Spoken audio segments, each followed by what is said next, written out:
Recording in progress.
Ladies and gentlemen, good morning, good afternoon, good evening, depending on where in the world you're joining us from.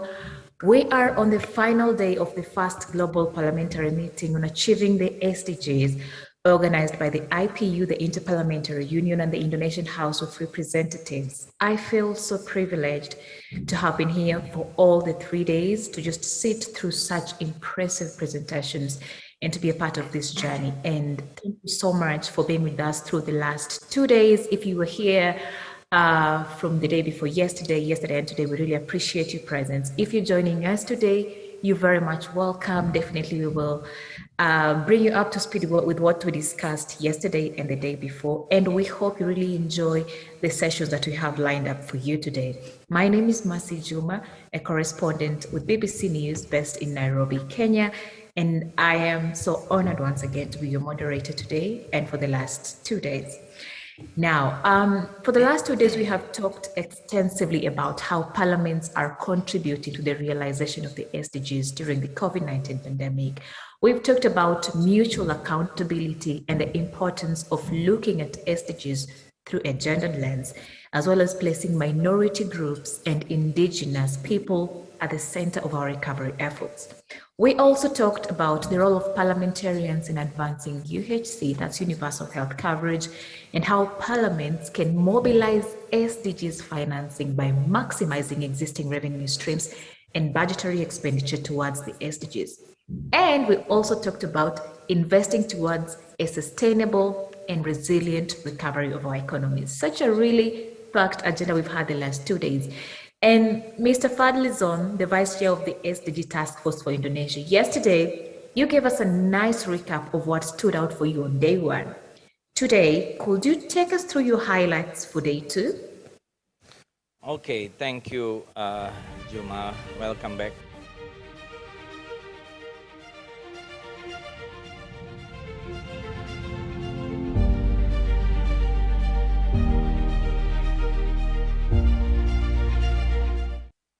Thank you, Juma, and welcome back to everyone. It is the day 3 for being here among my colleagues from global parliamentarians and prominent public policy making figures. The 2 consecutive days were a valuable time for flexing our utmost commitment to ensure the SDGs achievement by 2030. Before proceeding on today's agenda, let me put on my note and summarize yesterday's strategic matters from the 3 topics dealing with climate change, sustainable and resilient recovery of economies, and mobilizing the SDGs financing. First, the global communities must be fully aware of recent changes in the climate are widespread, rapid, and intensifying, and unprecedented in thousands of years. And it's really real and happening, and human activities are causing climate change, in which is already affecting every region on Earth in multiple ways, and the changes we experience will increase with future emissions and additional warming. Second, in response to climate change, the world have to collectively do side by side in taking concrete measure based on the United Nations Environment Programme, the Paris Climate Agreement, and the Sustainable Development Goals in support of mitigating severe climate change effects. Some ideas should be taken into account, such as green economic recovery and green energy. A study shows that implementation of clean energy generates more jobs, and with the right policy, it can create 24 million new jobs by the end of this decade. It is really in line to end global unemployment and poverty as one of main targets of the SDGs by 2030. So in this regard, parliaments are pivotal by integrating climate change into their legislation, state budget, formulation, and scrutiny processes. And third, the COVID-19 fallout has a negative impact, but it gives us an incomparable chance to transform our relations with nature By 2025, the IMF has predicted that the world will invest 28 trillion US dollar into the COVID-19 relief efforts. Given the huge size of this pandemic stimulant package, understandably, the focus is to bring jobs back. So moving forward, we cannot entertain short economic solution at the expense of nature. We have to find solutions that address the economy in line with environmental challenges. So the only feasible jobs are green recovery. Cuma. Wow, indeed, very well said, Dr. Zon. And as we finalize our 3-day summit today, we are looking at the way forward and actions we can put in place to achieve the SDGs. And one thing we cannot run away from is that we need money. We need huge finances to action our commitments. And we spoke about this yesterday, and we had members of parliament coming up on the virtual screen and just telling us how they plan to go about the issue of financing for the SDGs. Based on your experience as the vice chair of the SDG task force in Indonesia, how key is a magnificent financing strategy to the successful implementation of the 2030 agenda? Well, of course, without any little doubt, the implementation of the SDGs needs funded by much sufficient budget. And in fact, the SDGs financing will mostly depend on a state budget. However, the current SDGs financing is challenged by the pandemic as almost all state budget is allocated to tackle the health sector. On the other hand, most of the states have severely suffered from less state revenues due to the economic downturn caused by the pandemic. Therefore, financial posture in the state budget gets unbalanced. The situation is getting worse due to the unending pandemic that puts the SDGs at risk. As such, it is essential to take the necessary stride to ensure the posture of state budget is in line with the SDGs. So let us turn the pandemic into greater opportunities in support of more financing the SDGs, viewed as a suitable guide path out of the crisis. More budgetary state allocation to the SDGs should be consensually deemed as the fastest trajectory to loophole from the unfolding crisis.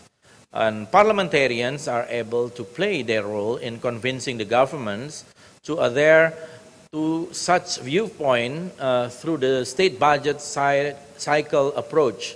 So almost states around the globe severely suffer from the state budget deficit affected by the shortage of the state revenue. So parliaments further have lawfully a responsibility to do tighter scrutiny on state money spending to be utilized in the most prudent and effective manner. And parliaments can provide national legal instruments to make sure that non-state financial resources such as ODA, CSR, and religious philanthropy, for example, zakat, are legally protected and possible to contribute to achieve SDGs. Nowadays, the Indonesian philanthropy and digital donation have become increasingly important in addressing pressing needs and contributing to the achievement of SDGs.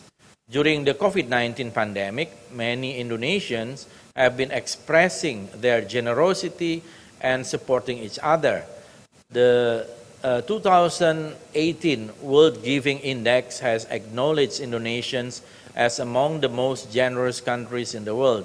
And then according to the Outlook Zakat Indonesia 2020, the total potential value of zakat donation from Indonesia's Muslim citizens has been calculated at among 16.6 billion US dollars, while the current amount of zakat donation is estimated to be around 8 trillion rupiah or 3.4% of the total potential. So to conclude, the most possible action that could be exerted by parliaments are: first, the urgent need to strengthen awareness of the SDGs among MPs and their supporting systems. Second, the urgent need to formalize a specific body on the SDGs in a parliament with a stronger legal basis. And third, the urgent need to set a comprehensive parliamentary legal framework that enables parliamentarians to exercise all aspects of the SDGs. Thank you, Juma. Indeed, very well said, Honorable Dr. Zone, and we really appreciate those comments. And I think this is a good place to open our session for the day, which will be our last session for this summit. And today we are going to talk about the way forward. Basically, we want to share ideas of possible actions parliaments could put in place to achieve the SDGs without further delay. And the aim of this session is just to encourage you, parliamentarians, to identify and reflect on concrete actions that you can adopt to advance the implementation of SDGs through your work. And before we delve into this session, please allow me to welcome on stage Mr. Martin Chungong, who's the IPU Secretary General. We are so honored to have you here today. Thank you for gracing us with your presence, and we really appreciate that you will be with us through this whole session. So before I engage Mr. Chungong, just to let you know, members of Parliament, that the Secretary General will be here all through the session. So if you have any questions that are pressing and you would love him to cover, please put them down on chat and we'll sample some of them as the session goes by. And towards the end of the session, we'll have him on stage again to answer some of your questions. So welcome on stage, Mr. Chungong, and so good to have you here with us. How are you?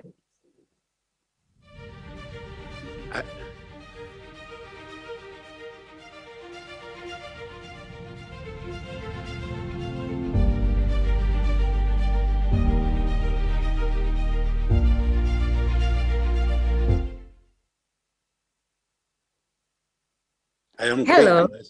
I'm great, Mercy. Thank you very much for that introduction. I'm just pleased and privileged to be here today to engage with you in this conversation together with distinguished members of Parliament. Indeed, it's a great honor to have you. And at this point, just allow me to say thank you very much for all the efforts and the good work that the IPU is doing to help support parliamentarians and parliaments across the world on various fronts. And I will just engage you real quick before we move on. I'm interested in getting some snippets of what your thoughts are about the SDGs and where we are right now. And, 6 years after the Hanoi Declaration, where do you see the biggest gaps globally as we work towards the Agenda 2030? Yeah, thank you very much, Mercy, for that question. I think that the Hanoi Declaration said we needed to move from words to action. And I am heartened to note that a lot of action has taken place since Hanoi at the parliamentary level. Lots of things have been happening. And what I have gathered is that there is much more awareness of the SDGs and commitment on the part of parliaments to act than was the case for the MDGs. I think this point was made during your deliberations. And so, yes, there has been progress. We have seen in the various assessment reports, especially those that are put before the high-level forum, political forum for sustainable development, that parliaments are increasingly involved in making the difference, but that progress is still very slow. I do understand that according to our most recent reports, 58% of parliaments were involved in the assessment of the SDGs. This is not enough. We want more substantive engagement by parliaments. We want them to work more closely with governments in implementing the SDGs. So one of the main challenges I think that we need to continue to address is that of accountability. Parliaments have to be more proactive in terms of accountability, making sure that government is walking the talk and doing what it is supposed to do in the context of implementing the SDGs. So I'll put that on the table. The other point I want to make is that there is a gap in terms of data. Generally, the government, the executive arm of government has access to data, but this data is not always accessible to Parliament. But as you know, in order for Parliament to play its role in terms of lawmaking, holding government to account, providing the budgetary resources, it is important to have data, timely data, accurate data. on all, every manner of society, but this data is very lacking. So that is one challenge that we're facing. It's a gap that we need to fill in as we move forward. Let me also say that there is an issue of perception. There we have the development agenda, which continues to be viewed by large expanses of the world as a developing country agenda. We need to change this mindset. We need to change this narrative. The SDGs are the global goals, and the goals address the needs and interests as well as concerns of the global community. So we need some element of solidarity and more cooperation. And I think that the point has been made about multilateralism, why it is important to strengthen multilateralism. Mercy, I heard you talking about money, which is very important for the implementation of the SDGs. I think that there is a significant gap here between the needs that are articulated within the SDGs and actual action that is being carried out on the ground. We need the resources, and it is important for parliaments and governments to be working together to look at innovative ways of funding the SDGs. A lot has been said about the need to engage more with the private sector, to look at how the taxation system generate more revenues rather than discouraging countries from, or rather, citizens from paying their taxes. So these are things that I think we should be putting on the table for discussion.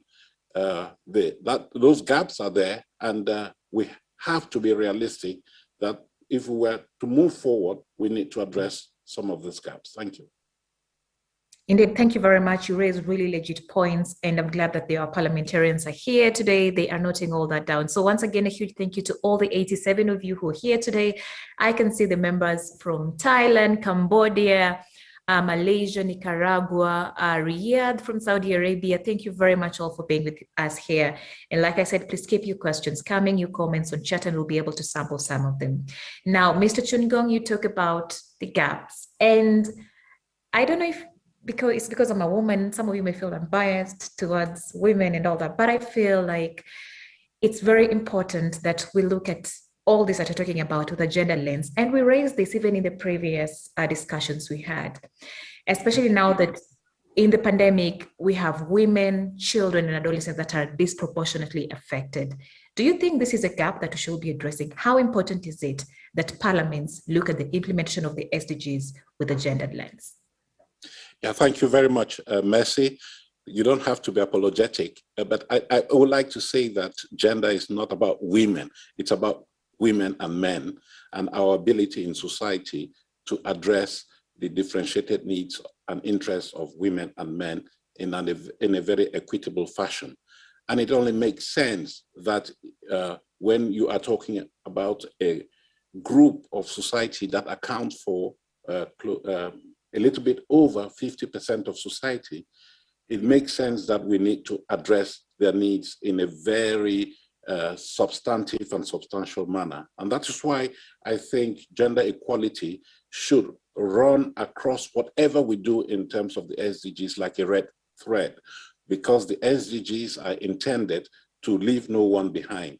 And if we are ignoring the specific interests of a group of society that accounts for 52% of society, then we are leaving significant portions of society behind. We would be failing in our goals. As you have said, there are challenges when it comes to some vulnerable groups such as women, children, and adolescents, and we need to be looking at this, especially so as the current pandemic has exacerbated some of the inequalities that we had already identified pre-pandemic. We need to be more robust in addressing these needs, these specific needs, because we are looking at the rise in violence against women. We're looking at the increase in child marriage, girl-child marriage.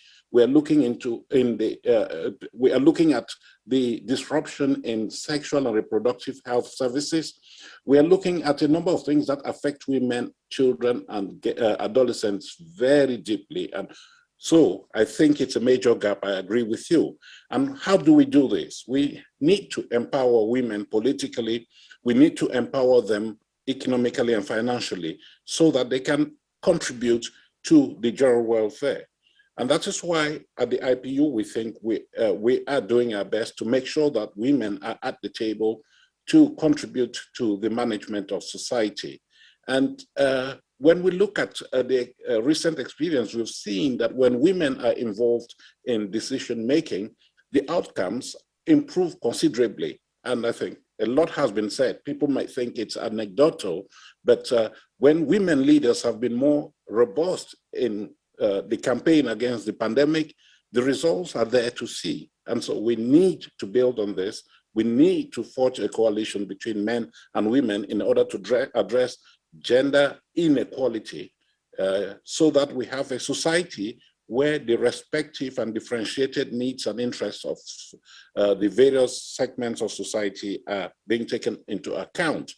I would like to stress the importance of building capacity, especially at the parliamentary level, to track and monitor progress against the commitments that we have made and see how these commitments are being implemented in a gender balanced manner. So tracking and monitoring for us is very important.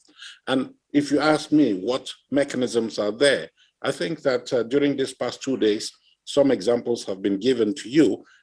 For instance, the need to create COVID-19 committees that are gender balanced, that include men and women in equal measure. We have action that could be carried out in terms of investigations and inquiries in order to dig deeper into the specific needs and interests of men and women and see how this can be woven into policy and resource allocation. And of course, I think you said it, we need to have budgets that are gender sensitive, which address the concerns on women and of women and men in a very equitable fashion. Thank you. Thank you very much. Very well said, Dan. And yeah, it's not about women alone, it's about women and men in equal measure, ensuring that each has their rights made in a dignified way. Now, you are organizing global forums like this for parliaments and MPs to learn from each other and adopt best practice on SDG implementation. How essential is it for parliaments to also, organize such forums at the national level to discuss national priorities? Yeah, I think these global fora are very good for experience sharing, sharing of good practice, but these have to be taken to the grassroots where it matters. And so we need to build that transition between the global and the national, going through the regional too. We shouldn't forget that intermediate stage, the regional, that begins to narrow down to specific realities in the various regions of the world. So I think it's important to have a three-stage approach, the global, regional, and national. At the global level, yes, we can begin to discuss issues in a general way, but at the national level, we are now focusing on the specific context and realities and traditions of each country and see how the global commitments that we have undertaken can be adapted to those local realities. So we at the IPU are very keen to promote conversation at the global, at the regional, and at the national level. And I can say that we are proud that we have also fostered inter-regional cooperation. For instance, we have this program with the People's Congress of China, the National People's Congress of China, whereby we are bringing people from Africa, MPs from Africa and Asia to cross-fertilize and see how they can address their respective needs in a very consensual fashion. So I think it's very important for us. But again, let me say we have to be realistic. We're talking about developing the SDGs, implementing the SDGs. We have good experiences to fall back on. We have good practice, but we are assuming that all parliaments are able to follow through with that. That's not the case. What we need to do is to help parliaments that are struggling with the implementation of the SDGs at the national level and build their capacity. And that's why the conversation at the national level is very important. When parliaments take the global commitments to the national level, we as the international community should help them facilitate the integration of these commitments into national law, provide accountability mechanisms and the resources that are required for the implementation of the SDGs. So for me, national level action is very important because that is where it matters when we reach the people at the grassroots. When we talk about leaving no one behind, it means that those parliaments that need to mirror society need to be addressing all the needs of society as a whole, not just a privileged few. And that is the message we at the IPU are trying to bring. So we help forge a common sense of understanding globally, but we also help parliaments individually to contribute robustly to the implementation of the SDGs. I think, if I'm not mistaken, you've been briefed on the self-assessment toolkits that the IPU has developed for SDG implementation that help parliaments to assess their own ability to implement the SDGs at national level, identify gaps and shortcomings, which together we can help them address in terms of legislation, accountability mechanisms, and resource allocation. Indeed, thank you very much, Mr. Chugung, and very well said. And talking about privilege, this is the last question I'm asking you, then we proceed.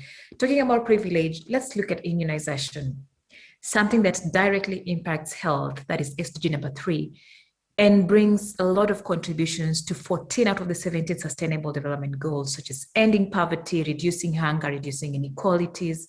Now, considering the current COVID-19 pandemic, and the unequitable access to COVID-19 vaccines and treatment.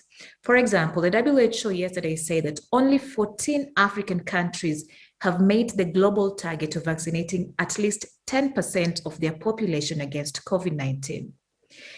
And this is because, COVAX, the facility that was meant to deliver doses to Africa, has not been able to purchase the doses because other, nations have been piling up on the stocks. Now, do you really think we are going to recover and build back better and leave no one behind at this rate? And what can parliaments do to help fill the gaps on issues around vaccination, especially during this pandemic?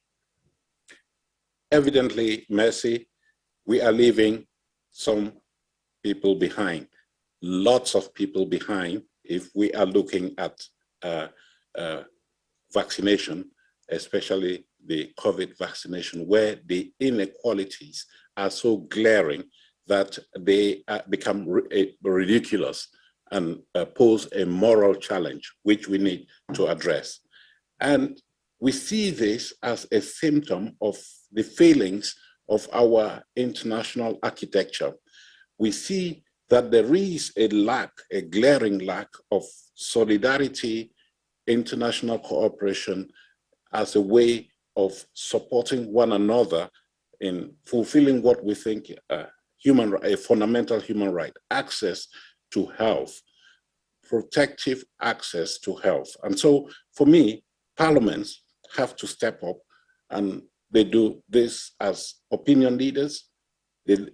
First of all, and I want to put on the table too the fact that there's not only inequality in vaccine administration, there is also the phenomenon of vaccination resistance.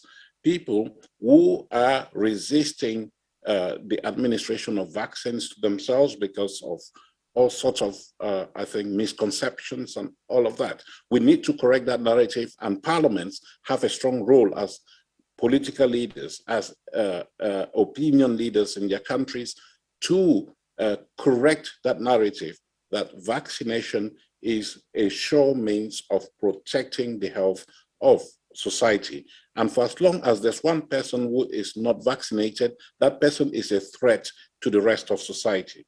So that's one thing we need to do. We also need to make sure that parliaments are encouraging the governments, especially the governments of the more developed world, to show more solidarity with those of the developing world.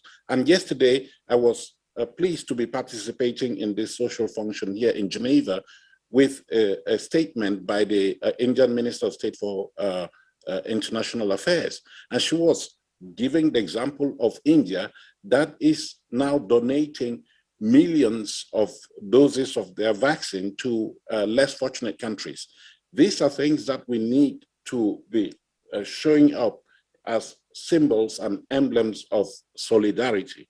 Parliaments need to continue to pressure their governments to put more resources into sharing with the less fortunate when it comes to the distribution of the vaccine. Because if we do continue to have what we are seeing today, vaccine inequity, we will not be able to win the war against the virus, the coronavirus, but any other virus that will come in the future, any pandemic that we may be experiencing in the future. So parliaments have to continue to work with their governments to pressure them into investing more in, for those richer countries that are able to do so, investing more in vaccine production and making these available in an equitable fashion to the less fortunate countries, because this is a global challenge. It is a global pandemic. And for as long as there is a weak link in the chain, the whole chain itself is very weak. So I would like for parliaments to look at this very carefully. And I believe that you have discussed the issue of universal health coverage at length. We need, as parliamentarians, to be putting in place mechanisms that ensure universal health coverage that would help us better distribute vaccines to the population in an affordable manner so that people don't descend into poverty because they are accessing health. So addressing health for all is a major priority for Parliament, because Parliament should be a mirror of society as a whole, should be seen to be addressing the needs of society in an equitable fashion. And equitable vaccine distribution is very important. What we are asking parliaments to do, again, I always say this, is not anything that is out of the ordinary. We are simply asking them to use those powers that accrue to them in their constitution, lawmaking, oversight, and resource allocation to make a difference. And in this particular case, make sure that vaccine access is equitable. So thank you very much.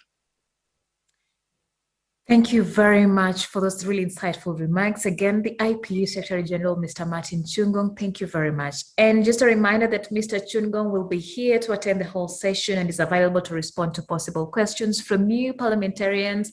Any questions you may have about the IPU and the assistance it could give or provide to parliaments in the SDG area, please feel free to have those questions on chat and we'll sample some of them. And now at this point, I'm going to open the floor to the parliamentarians to just, share with us comments on how you could improve your work on the SDGs and how you could make sure recovery plans incorporate the SDG lens. Now, we'll give maximum of 2 minutes to each one of you. There are so many hands that are raised up. I know many of us want to talk. So please, let's keep our comments to 2 minutes maximum so that we can be able to accommodate more people coming up. And the first person who I will welcome on the virtual stage is Mr. Barry Anders from the European Parliament. Good morning, Merci, from Brussels. I'm a member of the European Parliament and I'm from Ireland, and I'm the chair of the European Parliament's Sustainable Development Goals Alliance, which is an informal group. And just touching on what the Honourable Vice Chair from Indonesia pointed out, we are trying to achieve exactly those same things. We're trying to raise awareness of the importance of the implementation, bearing in mind that the most developed country in Europe still is only at 75% of achieving the Sustainable Development Goals by 2030. Secondly, we want, through the SDG Alliance, to put ourselves on a permanent footing. At the moment, we're an informal group, and we hope to be what's called an intergroup after the next election.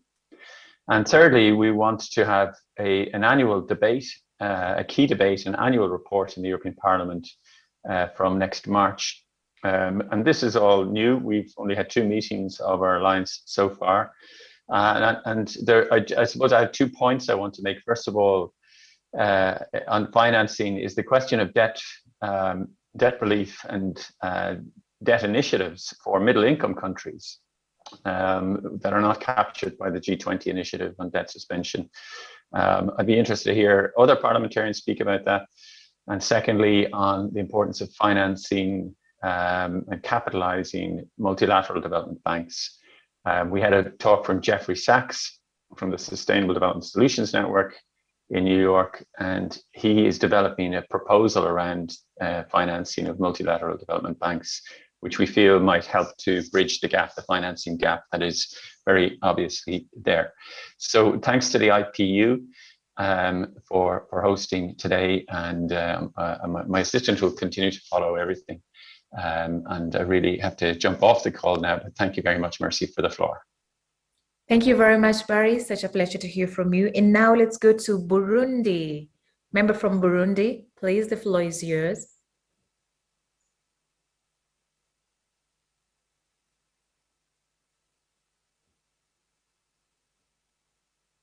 We cannot hear you, sir.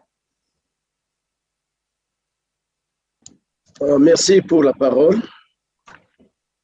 Je crois que vous m'entendez pour le moment. Yes. Ok, merci. Et vous avez parlé des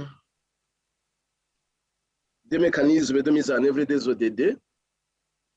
Et de notre part, au niveau du Burundi, je crois que la mise en œuvre des ODD tient compte des planifications nationales, que ce soit le programme de planification, les politiques de développement. Et nous, pour le cas qui nous concerne, le programme national de développement 2018-2027 inclut effectivement les ODD et l'évaluation de la mise en œuvre des ODD ça fait à travers l'évaluation de la mise en œuvre de la politique nationale de développement. Et je reste sur ma soif sur ce que devraient faire nos parlements pour une meilleure mise en œuvre des ODD.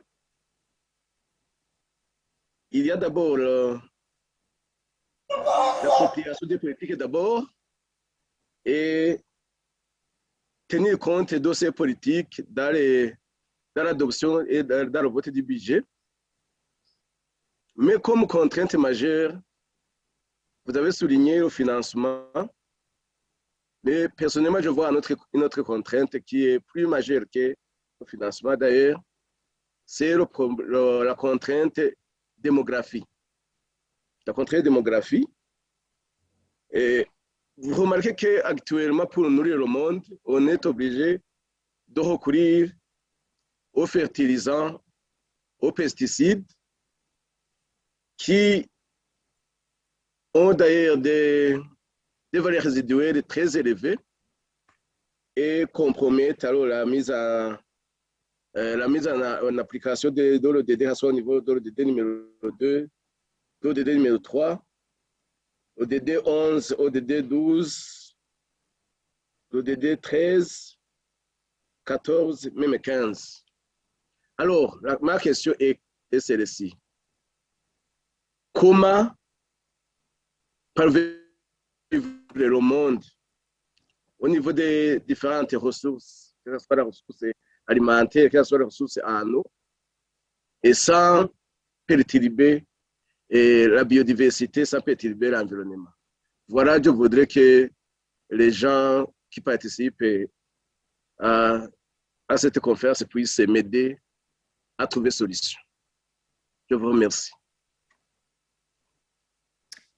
Indeed, thank you very much, member from Burundi, and I have noted down your question. How can we feed the world without disrupting biodiversity and the environment? And I will come back to that later. I will have someone from IPU give me somebody who can answer that question for you. So hopefully we'll cover that question. And now for the next 2 minutes, please allow me to welcome member from Saudi Arabia, Hoda Al-Hilaisi. Member from Saudi Arabia, the floor is yours. You have 2 minutes to give us your comments. Thank you very much, and thank you to the IPU for conducting this very important event.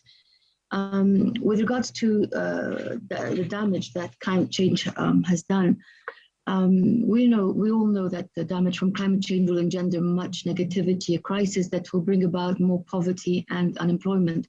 Many will be left behind, especially in the vulnerable groups. Unlike the pandemic, which affects everyone equally, climate change does not.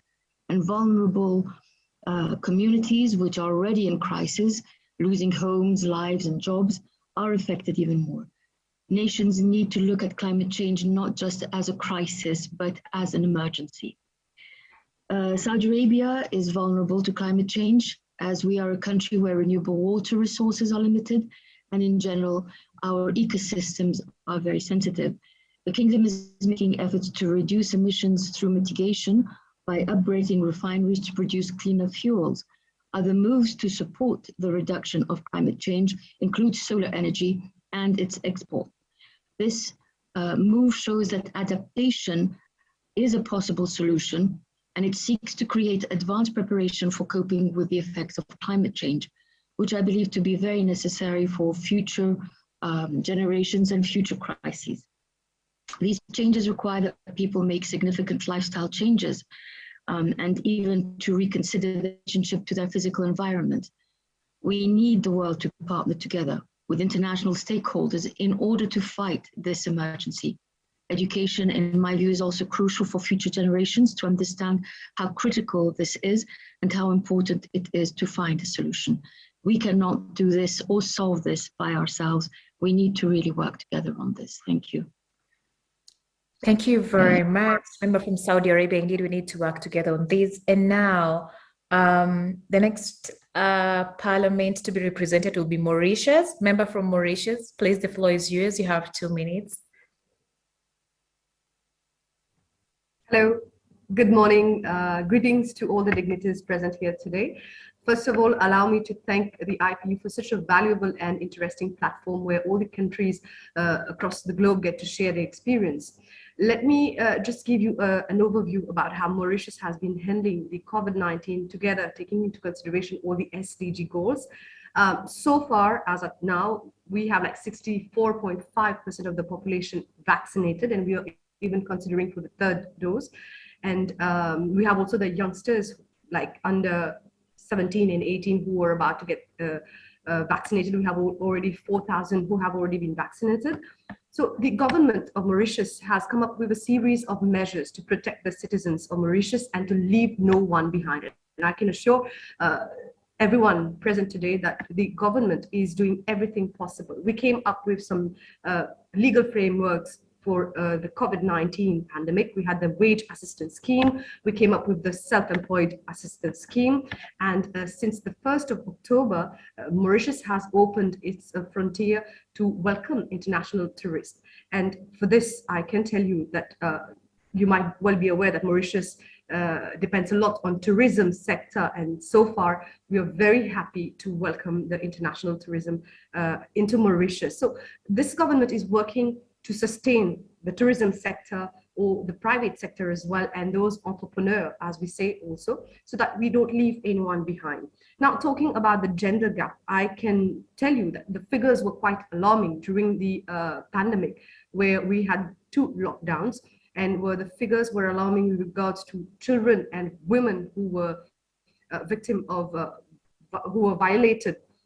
So the Minister of Gender came up with an app which is called L'Espoir, that is hope, which has been nominated for the African region as one of the best app, if I'm not mistaken. And it has a panic button whereby anyone who was in panic could just press on that button, and then you had the officers who could just go and meet up with the person. We also came up with the climate change bill in November 2020, and we are talking about also for the food security and sufficiency. This is one of the lessons that we have learned, and the government of Mauritius, with the ministers, we came up with some backyard gardening schemes, with some loans to females who can start their own business sheltered farming as well. So we have so many incentives which this government brought forward for the population so that we don't leave anyone behind. And my question and my interrogation maybe today as a young member of the National Assembly is the financing. We have been quite lucky to be having a good relationship with countries like India or China. How about those who are not in the same league as Mauritius? And where do we get the financing? And whether the IPU can consider like giving consideration to such small islands, whether it's Mauritius, whether we have Yemen or Rodrigues, Seychelles as well, to get us the finance so that we can fight the COVID-19, but meanwhile, we meet our SDG goals as well. Thank you so much. Indeed, thank you very much, member from Mauritius. And again, your question has been noted down. Where do we get the financing, especially the small islands and small countries, to ensure that we fight COVID-19 as well as advance our SDG commitments? Very valid question there. And somebody from the IPU will take the floor to answer that question. Now let's welcome member from Yemen. Member from Yemen, the floor is yours. You have 2 minutes to give us your comments.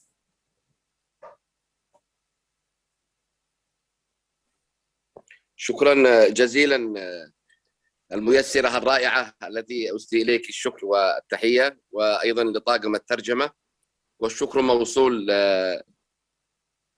برلمان أندونيسيا الشقيق وللاتحاد البرلماني. أنا سعيد بأن يكون بيننا اليوم الأمين العام للاتحاد البرلماني الدولي، فهو أكثر شخص مطلع على القضية اليمنية ومطلع على وضع البرلمان اليمني.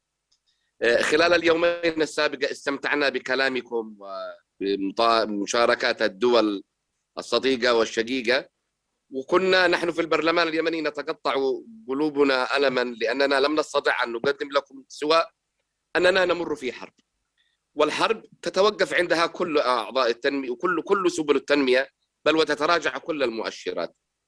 والبرلمان اليمني كما يعلم السيد الأمين العام يعني الأمين العام للاتحاد البرلماني، وهو أكثر شخصية دولية اليوم مطلع، يعاني معاناة شديدة. كنا إلى 2014 قبل الانقلاب الذي تسبب بعده الحرب قد قطعنا شوطا في أعمال البيئة، ولدينا وزارة مياه وبيئة، وأنشأنا صناديق تمويلية لدعم النشء والشباب ومختلف أنشطة الحياة، ولدينا صناديق تدعم الصحة وتدعم السكان وتدعم مختلف الأنشطة التي تهدف في الأخير إلى رفع مستوى اليمن في التنمية المستدامة. توقفت هذه كلها بسبب الحرب، انهار كل شيء، انهارت الخدمات، تراجعنا في اليمن في كل شيء حتى في العمل البرلماني. وسؤالي للأخ الأمين العام وهو المطلع، تعلم يا سيدي الكريم بشكوى نواب اليمن، وهي فرصة أننا نكون في ملتقى برلماني. اليوم برلمان الانقلاب يسقط عضوية 83 نائب دون وجه حق، ويريد أن يحل بدلهم، ونريد أن يكون للبرلمان الدولي صوت مسموع في هذا الجانب نصرة لأعضاء البرلمان اليمني. والأمر الآخر أن تتنادى دول العالم فعلا الغنية لدعم اليمن للرجوع إلى التنمية المستدامة. أكرر الشكر لك أيتها السيدة الكريمة الميسرة الرائعة، وللمترجمين ولكم جميعا، وأكرر سعادتي بلقاء الأمين العام الذي ألتقيه مرة أخرى. كنت قد التقيته قبل شهرين في البرلمان العربي، واليوم نلتقي به في ملتقى أكبر. أكرر له خالص الشكر والتحية وأثني على جهوده. شكرا جزيلا.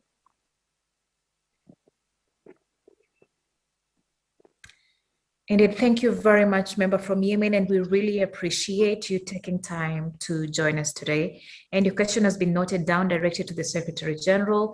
Parliament's taking away membership of 83 parliaments. Secretary General, and I'll put you on the spot on this. Maybe when you come back, you can just address the issues in Yemen and what he has raised. Now, ladies and gentlemen, allow me to invite member from Algeria to give us your very brief comments. You have 2 minutes.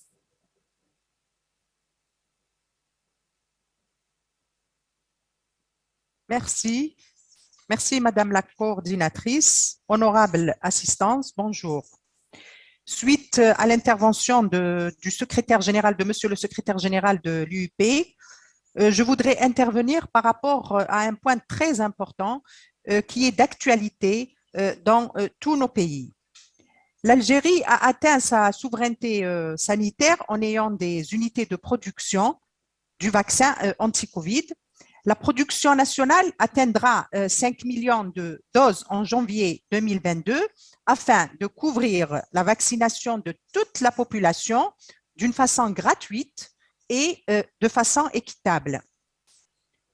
Honorable assistance, dans l'esprit du respect à ses engagements internationaux, l'Algérie est fidèle à la réalisation et la mise en œuvre des ODD 2030. Ça, c'est en général, et particulièrement l'ODD 3 concernant la santé. L'Algérie s'est déjà engagée à mettre à disposition ce vaccin envers les pays frères et amis africains. En plus, bien évidemment, des dons déjà faits aux pays voisins pendant la crise de la pandémie afin de faire face à la propagation de cette pandémie. Le rôle du parlementaire, qui est le thème de cette séance, en plus de l'action solidaire du Parlement algérien aux personnes vulnérables touchées par la pandémie, les parlementaires ont participé à toutes les étapes de la crise, de la prise en charge de ces personnes atteintes de la COVID-19. Les parlementaires continuent à suivre et à accompagner, à évaluer les progrès du gouvernement dans la réalisation de tous les ODD en général et plus particulièrement l'ODD 3 qui fait l'actualité. La tâche du parlementaire algérien est claire de par son rôle de législateur et de contrôle pour atteindre la réalisation de tous ces ODD. Et je vous remercie encore une fois pour tous ces thèmes qui sont intéressants. Merci et bonne continuation. Indeed, thank you very much, member from Algeria. Such a pleasure to have you here with us. And now I will go to Thailand. Member from Thailand, you're very much welcome. Good to see you again. Please, the floor is yours. Mr. Secretary General of the IPU, distinguished participant, a greeting from Thailand. Thank you very much for giving Thailand an opportunity. Mercy Juma, you are such a wonderful and effective moderator. With regard to the way forward, Thailand would like to share 4 possible actions to the Parliament and also to IPU. Number one conclusion from this meeting, conclusion and recommendation from this first global meeting is member Parliament are encouraged to put SDG objective and consideration in their work plan and action, and also mechanism to fulfill those plans based on their core mandate, which are legislation, budget allocation, and oversight and representation of the constituent. Number 2, the parliaments and parliamentarians could and should promote and facilitate the multi-stakeholders, multi-strategic, and multi-level approach from global, national, and local down to the community to localize SDG. Urgent issue require action, included health, food security, gender, and social inequality of vulnerable and disadvantaged population group. The climate action, which is the global threat right now, requiring vigorous and collective effort at all levels. Number 3, the Parliament could oversight the preparation of the Voluntary National Report, or VNR, on SDG to foster a collaborative and learning process in preparing the report among multi-stakeholders of the society, including public, private sector, academia, and civil society organizations. Number 4, enacting or amending law or get rid of some law if it's have negative effect on SDG.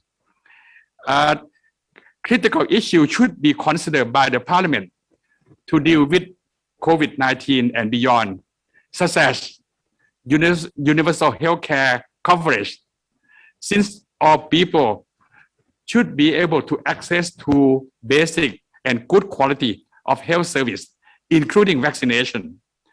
Law related to food security at the grassroots level, related to inputs in agriculture, and also the economy at the grassroots under the forest.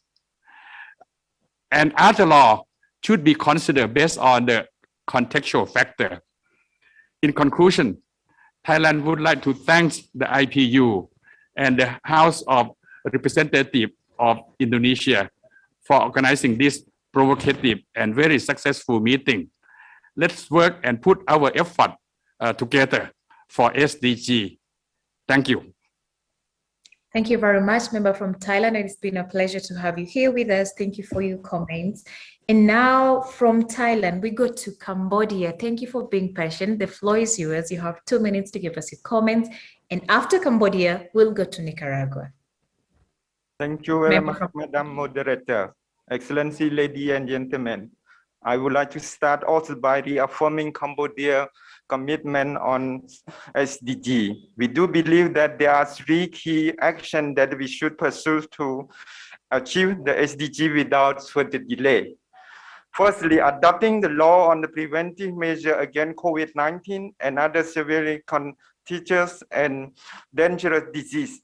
As more urgently, we must attain community herd immunity. COVID-19 truly demanded one of our final balancing act.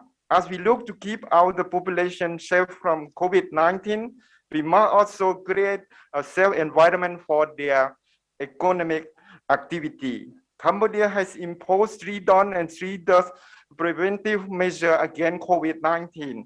As we bid for the time necessary to get our entire population vaccinated, we stand as one of the first nations to get our targeted population vaccinated and one of the first to start implementing third shot as the boosting dose. Secondly, we should build a conducive environment for investors by promulgating our new investment law and new competition law. Cambodia has adopted key initiatives, including tax incentives, as well as simplification of proceeding format. Noticeably, sectors such as logistics, clean energy, innovative technology, and SME have received special incentive. And also more protective provision, particularly those concerning copyright protection, have also been introduced. Moreover, Cambodia has taken further steps to promote investment from our foreign partners by organizing various trade agreements, including EBA scheme with EU, as well as our recent free trade agreement with China and the RCEP agreement. Thirdly, accelerating digitalization. Cambodia is in the process of implementing a digital economy and social policy framework from 2021-2035, which identified the digitalization as a catalyst of economic growth, responsive and resilient to change. The framework focuses on 5 major priorities: developing digital infrastructure, fostering digital trust and confidence, creating digital citizen, building the digital government, and promoting digital businesses. And many initiatives have also been introduced to further strengthen our SME capabilities through digital upskilling and enhancing entrepreneurship. In early 2021, Cambodia online banking user rose up by 25% from 2020 as a result of the strategic implementation of digital technology to combat COVID-19.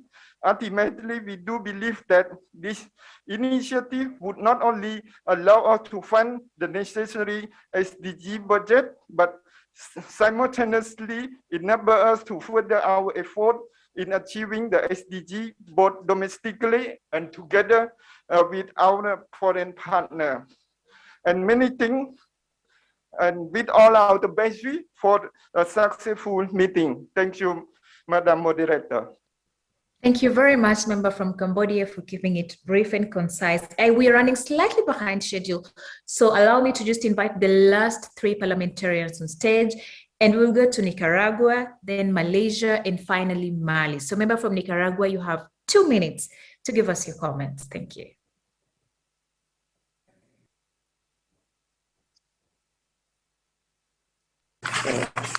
En nombre del doctor Gustavo Porras Cortés, presidente de la Asamblea Nacional Parlamento Nicaragüense, queremos darle gracias a la Unión Interparlamentaria por la oportunidad de este encuentro y del debate sobre los ODS. Saludamos a nuestro secretario general, el señor Martín, nuestra moderadora Mercy. En estos días nosotros queremos plantear que el Parlamento nicaragüense continuará trabajando en coordinación con nuestro gobierno para alcanzar los ODS. Hemos planteado metas e indicadores para alcanzar los ODS en base a nuestro plan de lucha contra la pobreza. 12 lineamientos donde están reflejados los ODS. El Parlamento se compromete también a continuar garantizando los recursos en la inversión social, salud, educación, el desarrollo y crecimiento económico con una distribución justa, la protección del empleo, y en el tema de la vacuna, a través del mecanismo COVAX, también hemos recibido vacunas, también hemos adquirido vacunas a través de los mecanismos del Ministerio de Salud en adquisición en nuestro programa de compra, y queremos destacar que nuestra población se está vacunando de manera voluntaria. Hay una cultura de prevención en nuestro pueblo y hasta el momento hemos alcanzado una cobertura de 18.6%, donde hemos priorizado a los adultos mayores, a los enfermos de enfermedades crónicas, y actualmente estamos con la población joven de 30 años. A finales de octubre estaremos alcanzando un 30.2% de cobertura. Seguiremos avanzando en nuestro programa de vacunación, pues el gobierno está comprometido con la salud y la cobertura universal. Nicaragua confía, y este Parlamento confía, que los países en desarrollo destinarán más ayuda oficial a los países en desarrollo, con solidaridad y de manera incondicional a nuestros países. Entonces esas son las expectativas de Nicaragua, y agradecemos a la Unión Interparlamentaria la oportunidad de haber debatido y compartido nuestras experiencias para seguir construyendo una sociedad más justa y equitativa y alcanzar los ODS para una ciudadanía feliz y en prosperidad. Muchas gracias. Thank you very much, member from Nicaragua. And now we have down to our last 2 parliamentarians. Thank you so much for your patience. And now on stage, ladies and gentlemen, please help me welcome member from Malaysia. Thank you very much, dear moderator, Ms. Mercy. Greetings from Malaysia. Mr. Martin Chungong, the Secretary General IPU, Speaker from the House of Representatives of Indonesia, fellow parliamentarians, ladies and gentlemen. I am the chair of the All-Party Parliamentary Group Malaysia on SDG. And I totally agree with Honorable Dr. Fadli Zon that there must, out of this, one is increasing awareness amongst all the countries on SDG, a body to be formed in Parliament, and a legal framework to exercise the implementation of SDG. I would like to talk about our all-party parliamentary group as APP-GM SDG. The importance of the APP-GM SDG in advocating and incorporating sustainable development as a practical model for MPs and their parliamentary constituencies. It is a bipartisan platform for localizing SDG capacity building and solution. And its model includes multiple stakeholders at the grassroots level providing channels of communication, and offers a decentralized approach in the policy-making environment through partnership. The APPGM SDG facilitated inter-agency collaboration for a multi-dimensional approach by incorporating local communities for solutions to issues while providing education for sustainable development through a lifelong community learning. Now, my question here is, by mainstreaming SDG, it provides a model of governance and leadership and a way of strategizing the approach to issues and solutions for the participating MPs in their political constituencies. Ultimately, APPGM SDG hopes to offer a new perspective to the development model in terms of the meaning of development itself and the delivery mechanism. I would like to share with you that we are very fortunate because we got funding from the Ministry of Finance Malaysia, and the stress here is all MPs are the champion of SDG, and at the same time, they are together, we are all together in fighting COVID-19 in our respective constituencies, leaving no one behind. I would like to share here also that Malaysia's voluntary vaccination program for 18 and above, we have attained 86% of 2 doses, and now we are covering those 70 years and below. So my question to IPU, can we share here, or all the other speakers, what are your experiences on mainstreaming of SDGs in your countries? Thank you very much. Thank you very much, member from Malaysia. And I think that's what we've been discussing all the last 2 days, our experiences and the members of parliament's experiences in trying to work through the SDGs during this pandemic especially. And we really appreciate all your comments and all your concerns and all your questions. And now to close the floor, allow me to welcome member from Mali. You have 2 minutes to give us your comments.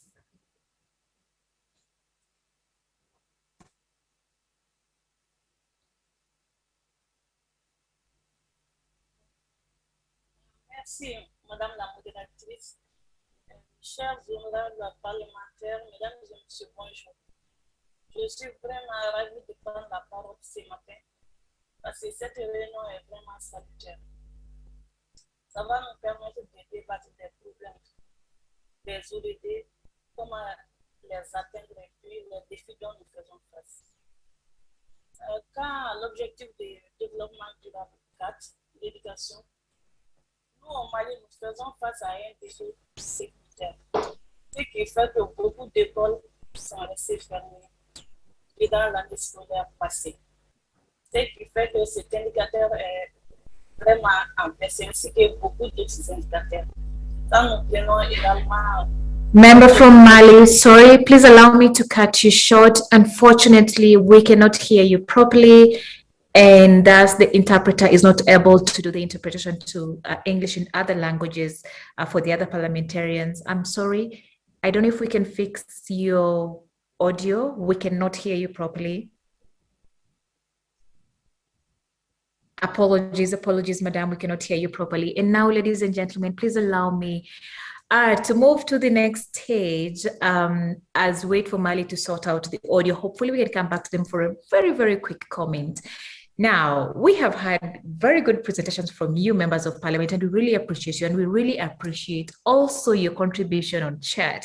Now, for the last 2 days and today, our very able Ms. Alexandra Blagojevic from the IPU has been with you on chat. And Alexandra, can you just come on stage and tell us what's happening and how this day 3 is happening on the chats?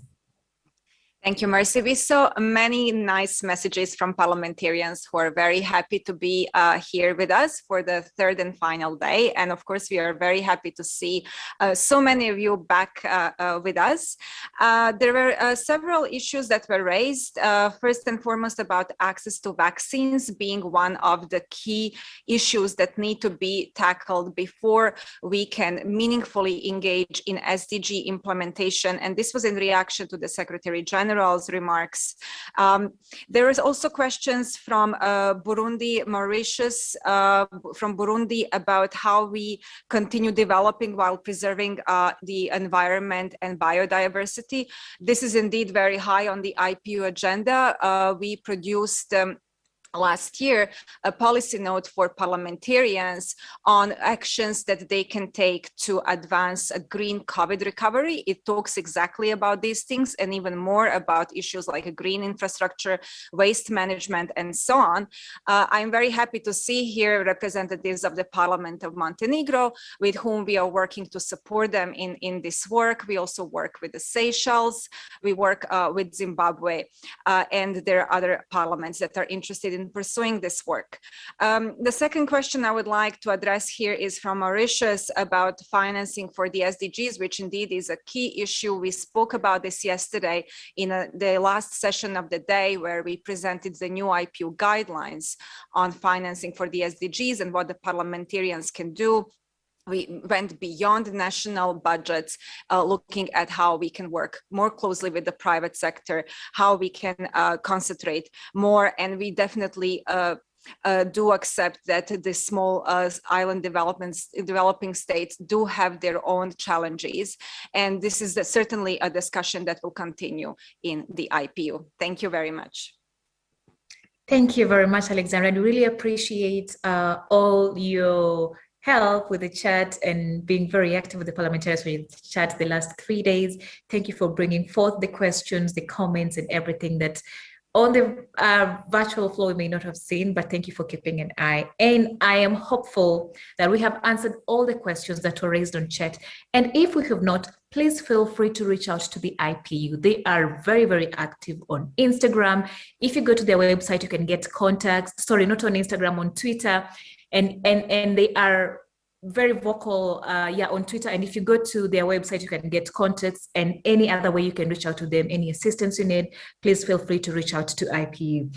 Now, the next person will be our rapporteur, who's been very instrumental in just helping us package everything that has been happening the last 2 days and today into really neat and compact comments. So Mr. Sihar Sitoras, Chair of the SDG Task Force in Indonesia, please welcome. And I understand today you're presenting the outcome document for these last 3 days.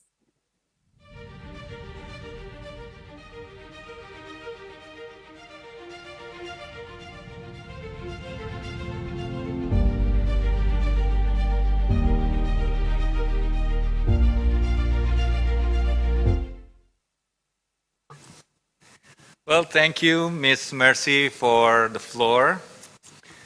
Excellency, Mr. Rahmat Gobel, Vice Speaker of the House of Representatives of the Republic of Indonesia, Excellency, Mr. Fadlizon, Chairperson of the Committee for Inter-Parliamentary Cooperation, Excellency, Mr. Marty Chungong, the Secretary General of the Inter-Parliamentary Union, IPU, my esteemed colleagues from global parliaments, dear forum parliaments, a very good morning and afternoon to you all. Assalamualaikum warahmatullahi wabarakatuh. I am very pleased to welcome everybody back to this meeting. We are now on the last day after the 2 consecutive days of exchanging views, sharing best practices, and conducting constructive debates in support of the SDGs achievement by 2030. I really feel that these times were valuable for particularly global parliamentarians to positively contribute to the advancements of the SDGs. Almost every sphere of human life has changed because of COVID-19 pandemic. Everything has shifted. Every commitment that globally has been adopted needs to entirely reset, including our SDGs. The pandemic has led the achievement of the SDGs to backslide and on a massive scale, particularly to end poverty